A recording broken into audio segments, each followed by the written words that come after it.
Andy the Northern Diver. In this episode we're going to be talking about second stage regulators, and in particular we'll be using mine, which are the Apeks XTX range. So we're going to start off looking at the XTX 40. We've got the primary and the secondary version of this model. You can see the primary being the one that the diver will breathe off, generally speaking, is always black, and the secondary, also known as an octopus, is given all these yellow parts of the housing, the face plate and the Venturi switch in order to allow it to stand out underwater if it's required. So looking in for a bit further detail, you can see it says XTX 40, that gives the model away straight away, but there's no real difference between the two regulators that I've got out other than the colouring. So we're going to look in at the Venturi switch then. This is one thing that was never really understood by me when I was a brand new diver, or why I'd turn it to one setting or another. So if you look in, you should be able to see a little minus sign here and a plus sign on that side. So generally speaking, when you're out the water, you turn it to minus, and that would prevent sort of the cold water as and when you jump in the water to go along the valve spindle and create a free flow. So if you're in cold water and you've not got your regulator in your mouth and it's just sat around your neck or swinging as a lot of people's kit does because it's not clipped on, the cold water that does ingress through the mouthpiece onto the valve or the valve spindle can create a free flow. So if you put it on minus, it prevents that quick rush of cold water in there by just having a little shroud that turns over. Then when you're breathing off it, put it on the plus, and then it just makes a much nicer breathe. Exactly the same on the secondary or the octopus version. You just would leave it always on the minus until such time that somebody needs to breathe off it. So the big brother model, this is the XTX 50, as you can see by the little motif on the top. Okay, what we can do with these models is we can swap the direction that the hose comes in is from either left or right. So this can be swapped over. So you can see the plus and minus on both sides of this, of the housing. Okay, with the addition of the adjuster screw. So this is geared up to more technical or deeper diving. So I'd suggest once you get beyond 20, perhaps to 30 meters onwards, you can actually feel the difficulty in breathing from your regulator. So to make that easier, we can wind this adjustment screw out, and it does make an awful lot of difference. So the further you bring this out, the easier it is to take a breath from the regulator. It's what's known as adjusting the cracking pressure.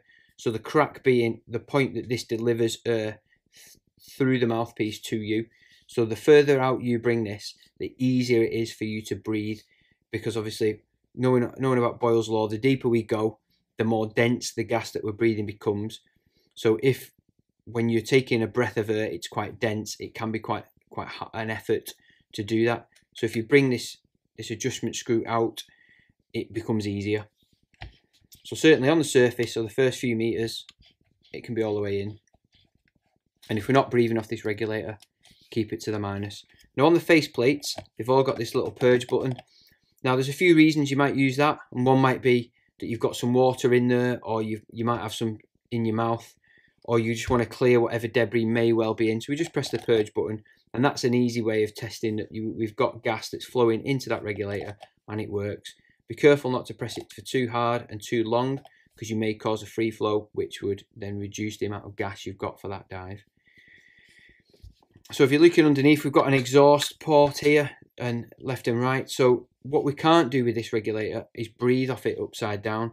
So if we were to breathe with it upside down, water would get in through the exhaust ports and get through where the diaphragm is and potentially give us a wet breathe. It's not comfortable, it's not right, so we don't use it like that. So that's why we can choreograph which direction the hose comes from to suit whatever setup we've got. So moving on then, we've now got the Apeks Egress Octopus Regulator. So this can be used either upside down, as so, or top up.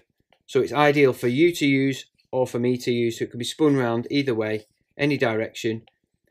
You'll find that the purge button's on the top and the exhaust port is on the side. So it doesn't matter which way round we breathe it from, because the exhaust port's always going to be in the horizontal. Now these are ideal should you be just doing recreational diving, but what they're not great for is technical diving. You can't adjust that breathe. So what I'll move on to then is trying to balance up your regulators.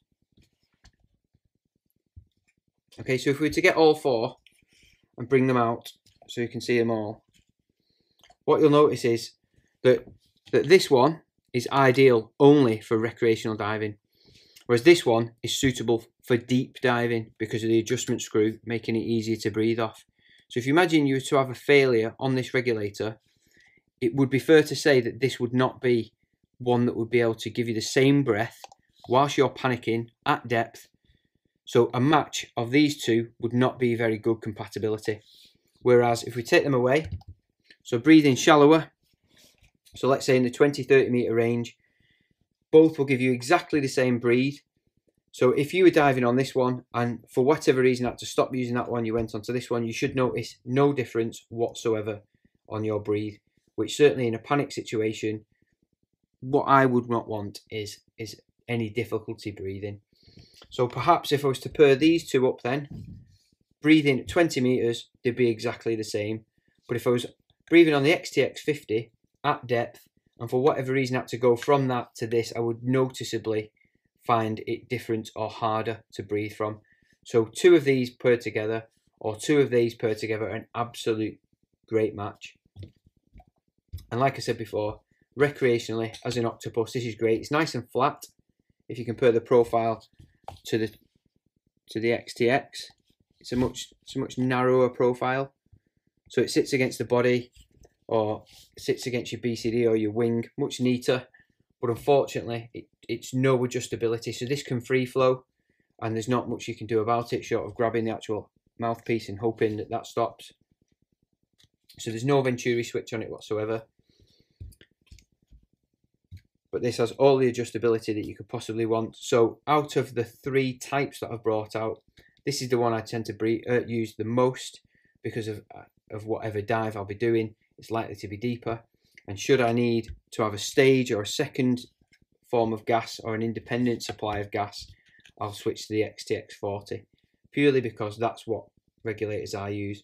So if I was in the pool teaching and I needed to demonstrate how I'd use an octopus, I would always use my XTX 40 in combination with my Apeks Egress Octopus. So in this episode, we've discussed the second stage regulator, the one that's ideal for use by a recreational diver. We've got the octopus, and then the one that's got sort of more specific use for depth, so maybe more for the technical diver.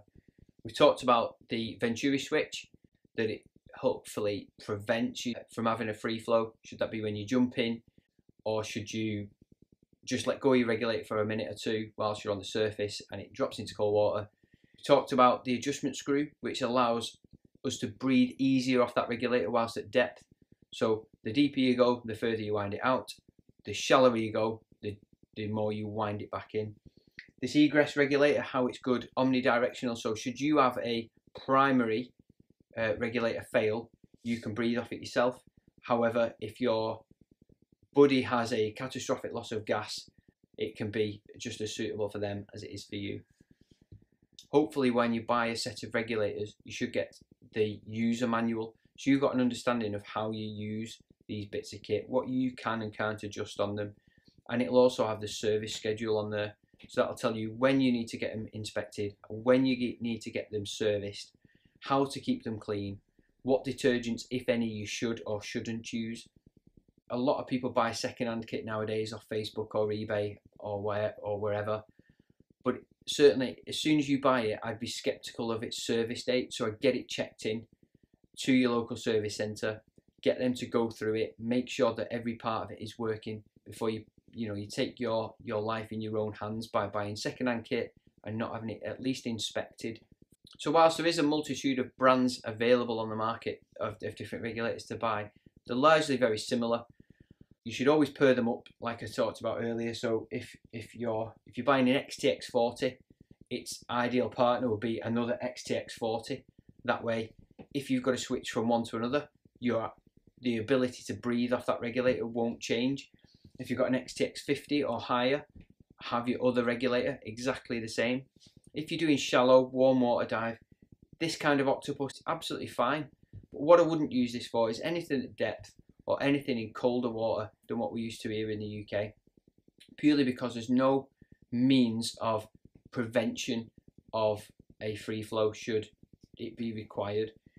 The biggest problem you might encounter, whether it be buying new or even second hand, whatever kit you do buy, make sure that your most local service centre can service that kit. So if you were to buy a different brand than this and you came to me to have it serviced, I clearly couldn't service it because I'm not anything but an Apeks service technician. Whereas if you were to go to a much bigger dive shop or dive centre and speak to them, maybe they are qualified or have the means to do that. So thanks for watching. As ever, there's a little like button down there. Really appreciate if you could give that a click so we get a nice thumbs up. Over on this side here, you can see our subscribe button. If you click that, you'll get notifications of new upcoming videos. Yeah, on the left here, the bottom video will be about us in the farms, and the top video will be last week's, which will be about the reels or spools, which ones you should or shouldn't buy. Thanks again. I'll see you soon. Or on Insta.